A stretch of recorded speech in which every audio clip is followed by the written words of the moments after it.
નમસ્કાર, હું છું હિના અને આપ જોઈ રહ્યા છો ઇન્ડિયા ન્યૂઝ ગુજરાતના મહત્વના સમાચારો. સમાચારની શરૂઆત કરીશું વડોદરાથી. તો વડોદરામાં ગણેશ આગમન યાત્રા દરમિયાન પોલીસની હાજરીમાં બોલાચાલી બાદ છૂટા હાથની મારામારી થયાનો વિડીયો સામે આવતા ચકચાર મચી છે.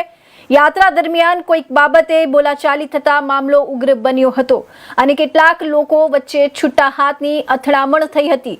ઘટનાનો વિડીયો સોશિયલ મીડિયામાં સામે આવ્યા બાદ ગણેશ આગમન યાત્રામાં કાયદો અને વ્યવસ્થાને લઈને સવાલ ઉઠ્યા છે. હવે પાણીગેટ પોલીસ દ્વારા મારામારી કરનારા લોકો સામે શું કાર્યવાહી કરવામાં આવે છે તેના પર સૌની નજર છે.